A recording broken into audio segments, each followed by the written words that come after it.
2020년도 7월 달에 예고된 주택 규제, 그리고 21년도에 본격적으로 시작이 됐죠. 주택에 관련된 규제가. 그래서 25번 바뀌었습니다. 규제라고 하니까 거의 패닉에 빠지는 그런 상태들이 발생을 했는데, 일단 뭔가를 보려면 크게 숲을 먼저 봐야 되잖아요.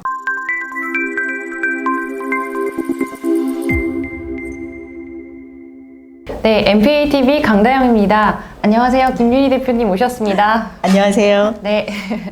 지난 시간에는 금리 인상기임에도 불구하고 네. 풍부한 유동자금으로 인해서 유동자금 회수가 본격적으로 시작되기 전까지는 빌딩 투자가 꼭 필요하다, 이런 말씀 해주셨는데요. 지난 시간에 예고해드렸던 대로 오늘은 주택 규제가 어떻게 빌딩 시장에 영향을 미치는지, 그리고 어떤 빌딩에 투자를 해야 되는지에 대해서 들어보도록 하겠습니다. 주택에 대한 규제가 상업용 빌딩에 어떤 영향을 미쳤나요?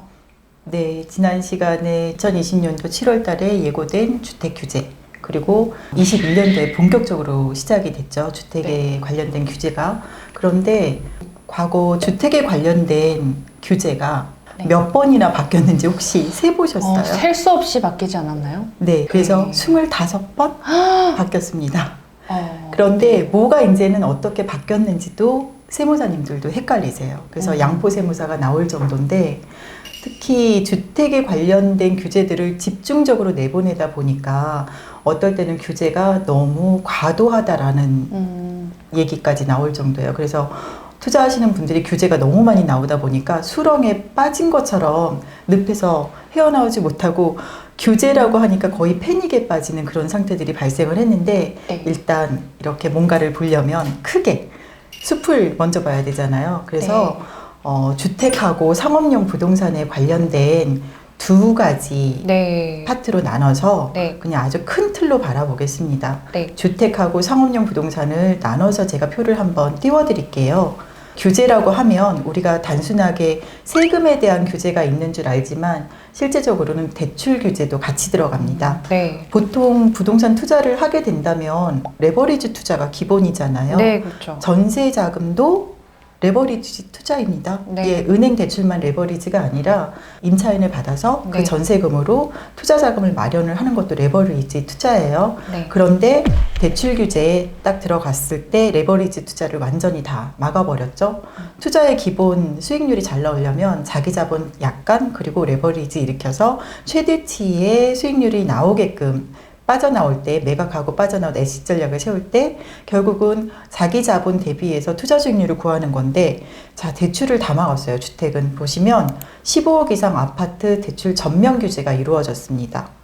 그리고 세금도 중과세가 돼 있는데, 다주택자 취득세 중과, 종합부동산세 중과, 그리고 양도세 부분에서도 1주택자의 비과세 요건도 강화했을 뿐만 아니라 다주택자에 대한 중과세까지 전방위적으로 세금 중과, 취득에 관련된 거, 보유기간에 관련된 거, 그리고 양도시의 세금까지 전부 다 중과세가 이루어지다 보니까 주택에 관련된 세금이 이렇게 큰 맥락으로 이렇게 됐구나라고 이제 나눠볼 수 있는데, 상업용 부동산은 보면 그렇게 규제가 특별히 많이 이루어진 거는 아니에요. 월세 1.5배 이내에서 대출이 가능합니다. 그래서 15억 이상 아파트 대출 전면 규제한 거에 비해서는 실제적으로 레버리지를 일으킬 수 있는 여지가 상업용 부동산에는 남아 있었어요. 그리고 특히나 이제 법인이 투자를 하게 되면 월세 1.5배 RTI 규정을 좀 피해갈 수 있는 여러 가지 여지가 좀 남아 있겠죠.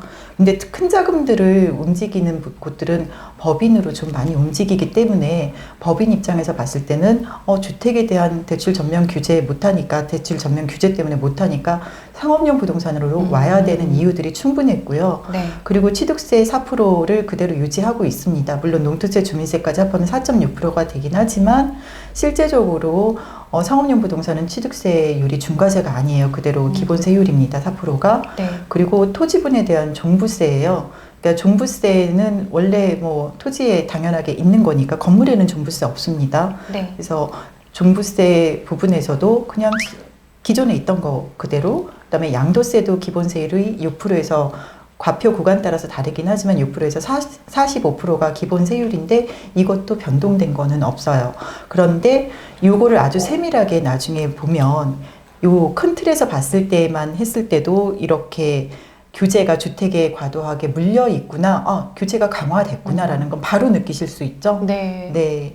그래서 이러한 규제들이 중과세들이 주로 주택에 부과가 되어 있더라라는 부분이죠. 그래서 여러 채를 보유하고 있게 되면 투자 수익률에 이제 마이너스가 나는 보유 시에 종부세, 중과세를 받아야 되고, 그리고 양도세에서도 중과세가 나오니까 그 투자 수익률에서는 마이너스 요인이 되겠죠. 네. 그러다 보니까 주택보다는 아무래도 상업용 부동산으로 흘러가게 되는 거예요. 네. 네. 자연스럽게 상업용 네. 부동산으로 이렇게 대체제라고도 볼 수 있겠네요. 네. 네.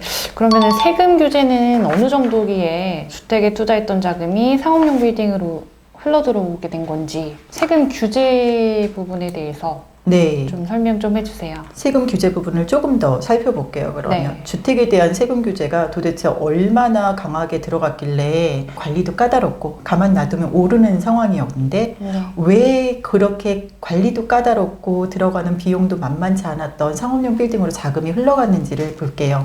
앞에서 봤을 때는 우리가 크게 대출 규제랑 세금 규제 이렇게 두 가지로만 나눠서 봤잖아요. 네. 그런데 이거를 세율로 한번 보도록 하겠습니다. 2020년 7월 10일 날 발표하고 21년도부터 실시됐던 다주택자에 대한 취득세 중과, 그리고 다주택자의 종합부동산세 중과, 다주택자 양도세 중과로 나눠볼 수가 있는데요. 제가 띄워드린 이 표는 개인 기준입니다. 법인 기준일 때는 또 세율이 다르니까 달리 살펴보고 개인이 투자를 했을 때 세율을 비교를 해볼 건데, 기준은 개인 기준이고 대부분 빌딩으로 투자를 하시는 분들은 본인 주택 외에도 다른 거 두세 개를 더 들고 계셨던 분들이기 때문에 네. 고가의 주택이나 다주택자 드릴 경우를 감안을 해서 고세율만 한번 뽑아봤어요. 네. 그랬을 때 취득세, 종부세, 양도세 요 소득원까지 한번 비교를 해보면 나란히 보시면 왜 갔는지가 나옵니다. 주택에 대한 개인표를 보면요, 취득세가 9억 초과 주택에 대해서는 3%예요. 네. 그런데 상업용 부동산은 기본세율 4%입니다. 네. 네. 그리고 종부세 같은 경우에는 3주택자 이상 또는 조정 대상 지역 2주택 소유일 경우에는 1.2%에서 6%까지로 세율을 높였어요. 기존 세율의 2배예요. 네. 예. 그런데 상업용 부동산 같은 경우는 종합합산 토지세율로 해서 1%에서 3% 그냥 유지하고 있습니다. 그러면 단순하게 취득세를 살펴봐도 세율이 별로 그렇게 차이가 안 나고, 네. 종부세도 지금 봤을 때는 오히려 상업용 부동산이 종부세 부분에서는 유리한 거 아닌가라는 생각이 잠깐 들잖아요. 네. 예, 이 종부세도 2주택자냐 뭐 그 이상이냐에 따라서 다 달라집니다. 예, 여기 세율 보면 1.2%에서 6%까지로 다양한 이유도 그래서 그렇고요. 양도세를 보면 더 극명하게 차이가 나요. 주택을 양도를 했을 때 원래 기본세율이 6%에서 45%라고 말씀드렸잖아요. 네. 그 기본세율에 중과세가 붙습니다. 네. 2주택자일 경우에는 20% 중과세가 붙고, 네. 그리고 3주택자일 경우는 30% 중과세가 붙어요. 그러면 네. 기본세율 45% 최대치로 했을 경우에 고액의 고가주택을 판다라고 했을 때는 45% 플러스 네. 2주택자는 20%, 그럼 65%. 네. 예, 그리고 3주택자 중과를 하게 되면 75%가 세금으로 나가게 되는 거죠. 네. 예. 그러한 이런 부분들이 전부 다 매각 차익 수익률을 깎아먹는 거기 때문에 가야 될 이유가 없는 거여서 네. 세율을 비교를 하니까 네. 분명하게 눈에 한눈에 보이시죠. 네. 그리고 하나 더 매력적인 거는 주택은 우리나라는 전세 제도가 발달해 있다 보니까 아직까지는 월세 시장이 활성화가 되어 있지는 않아요. 네. 그러다 보니 주택은 대부분 자본 차익을 얻어야 되는 건데, 상업용 부동산은 당연히 자본 차익도 나지만 임대료 수입도 지속적으로 나오고 있기 때문에 상업용 부동산이 상대적으로 매력적으로 보일 수밖에 없는 거죠. 네.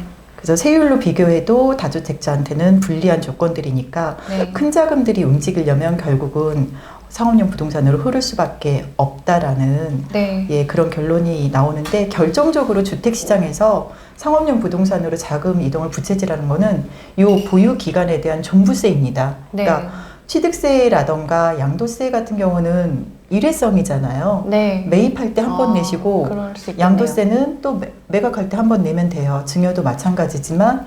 근데 취득세는 어쩔 수 없이 낸다 치더라도 그 양도세 같은 경우에는 내가 나중에 팔 때인데 아직 기간이 정해진 게 아니잖아요. 네. 그러면 그 양도세는 이게 지금 과도하다라는 의견들이 지속적으로 나오기 때문에 이 세율이나 이런 부분에 대해서는 정책적으로 바뀔 여지도 있다라고 기대들을 하시는 거죠. 네. 그런데 가장 문제가 보유하는 기간 동안 네. 지속적으로 상승하고 지속적으로 부과가 나올 걸로 예상되는 종부세가 네. 결정적으로 상업용 부동산으로 자금 이동을 부채질한 걸로 보고 있습니다. 네. 그래서 종합부동산 세율을 보게 되면 개인주택분 세율 인상 표예요. 네. 그래서 법인주택분하고 좀 비교를 해놨는데요. 네. 그 표를 보시게 되면 쭉 현행하고 그리고 개정 후에 세율이 나오는데 거의 2배 이상씩 다 올랐고요.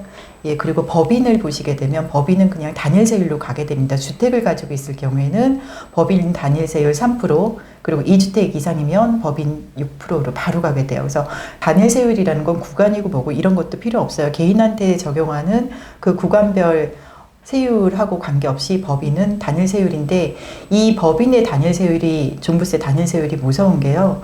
제가 이 과표를 뽑을 때 고액 자산가들을 대상으로 과표를 뽑았었잖아요. 네. 고액 자산가들 대부분이 또 투자를 하실 때 법인들이 여러 주택을 보유를 하거나 뭐 이런 식으로 투자를 했었는데, 이제 이렇게 직격탄을 맞은 거죠. 3% 6%의 단일 세율은 엄청납니다. 네. 그래서 고액의 자금을 가지고 있는 고액 자산가인 법인들이 주택에서 다 빠져나와서 상업용 부동산으로 흘렀다라는 특징이 있어요. 그래서 취득세하고 양도세는 일회성의 특징이 있어서 그 부분은 기다리거나 네. 정책이 바뀌기를, 개선되기를 기다렸던 부분들이 있는데, 네. 가장 자금 유입이 상업용 빌딩으로 흐를 수 있도록 유도를 한 거는 네. 종부세라고 보고 있습니다. 네, 저는 이제 손님들을 많이 만나면서 그 매도한다고 하실 때 네. 양도세 때문에 못 판다 이렇게 말씀들을 많이 하시거든요. 네.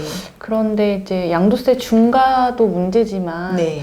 종부세 같은 경우에는 표를 이렇게 직접 보여주시니까 진짜 체감이 되네요. 네, 맞습니다. 그것도 종부세도 쌓이면 네. 만만치 않겠죠. 네, 양도 쌓이니까 매각 또. 차익을 다 까먹을 수도 있어요. 그러니까 네. 많은 부분을 종부세 보유 기간 동안 마이너스 수익률을 네, 수익률을 까먹는 그렇게 결과가 되겠어요. 나오죠. 그래서 자연스럽게 투자 방향은 1주택 한 채. 네. 그러다 보니 똘똘한 한 채로 모이게 되는 거고, 네. 그러면서 똘똘한 한 채 플러스 상업용 부동산으로 이제 흐르는 그런 상황들이 발생을 하게 된 거죠. 네.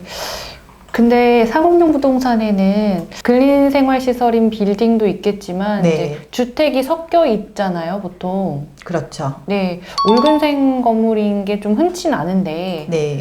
상가주택에도 종부세가 나오나요? 네. 상가 주택이잖아요. 네. 상가 주택이라는 거는 상가와 주택이 복합적으로 있는 거예요. 네. 그래서 그 주택 부분에 대해서는 비율을 정해서 그 비율만큼 종부세가 나옵니다. 네. 그래서 어떤 분들은 나는 아파트 한 채 있고 그 꼬마 빌딩이 상가주택이 하나가 있는데 네. 종부세가 나오나요? 라고 물어보시는데 똑같은 질문이에요. 1주택자이시고 이거는 이제 다주택에 들어가는 거예요. 플러스 원이 되는 거죠. 그래서 그 부분에 대해서는 종부세가 나옵니다. 네. 주택의 비율로 계산을 해서 구청에서 부과를 할 수밖에 없는 그러한 상황이고요. 네. 세금이 정확하게 나온다는 거. 그래서 이런 부분들은 좀 유념해서 투자를 하셔야 될 거예요. 네. 붉은색 빌딩이 굉장히 인기가 많은데 그런 것들은 조금 비싸잖아요. 네. 네.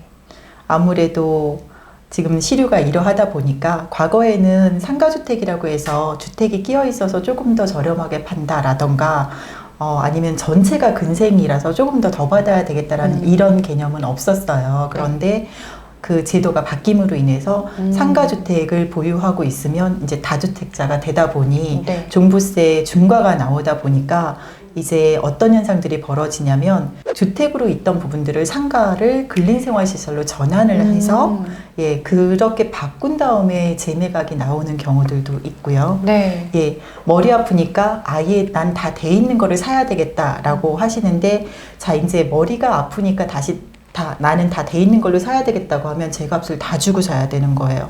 지금 말씀하신 전체가 다 근린생활시설로 되어 있는 빌딩들은 좀 비싸지 않나요? 라고 지금 말씀하신 결과가 이렇게 나오는 거예요. 네. 상가주택은 올근생 건물은 지금 실제적으로 가격이 비쌉니다. 주택을 근린생활시설로 다 변경을 했거나 아니면 아예 처음부터 근린생활시설로 되어 있는 것들은 수요자가 많다 보니까 가격을 더 비싸게 내놓는 경향들이 좀 있어요. 네. 그런데 프리미엄이 붙은 거잖아요. 네. 프리미엄이 붙어 있는 그러한 올근생 건물들을 내가 좀 살 수 있으면 좋겠지만 네. 자금이 풍부하면 대로변에 있는 올근생 건물을 살 수 있습니다. 일반 상업 지역에. 하지만 대부분의 투자자들이 또 그런 거는 아니잖아요.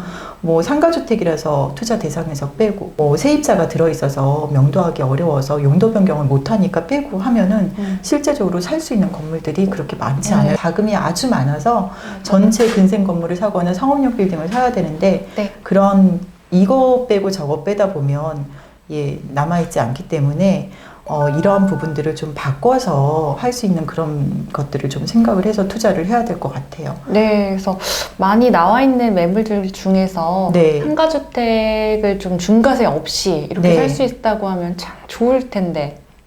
중과세 없이 살 수 있고요. 실제적으로 그래요? 중과세 없이 매입을 하는 경우들이 많이 있습니다. 그러면은 다음 시간에는 그 부분에 대해서 또 좀 설명을 해주세요. 네. 어떻게 하면 돈 버나 지금 그 네. 말씀을 하시는 거죠? 네. 이런 것들을 최근에 활용을 해서 빌딩 투자에 응용하시는 분들이 계세요. 네. 상가주택을 사서 본인들이 리모델링을 하고 그리고 주택을 근린생활시설로 바꿔서 프리미엄을 붙여서 다시 재매각을 하시는 틈새의 투자자들이 계시는데 네. 그러면 그분들에 대해서 어떻게 투자를 하고 계시는지에 대해서 좀 살펴보도록 하겠습니다. 네, 더 기대되는 시간일 것 같습니다. 재밌을 거예요. 네. 그러니까 주택의 규제가 상업용 빌딩으로 어떻게 자금이 흘러들어오게 됐는지 네. 그 과정에 대해서 정말 자세하게 설명을 잘 해주셨어요. 감사합니다. 저희 MPATV는 매일경제 부동산 관련 교육 강의를 가는 실전과 이론을 겸비한 강사님들과 함께하면서 자산가들로부터 신뢰받는 투자 파트너가 될 수 있도록 열심히 노력하겠습니다. 시청해주셔서 감사합니다. 네, 감사합니다.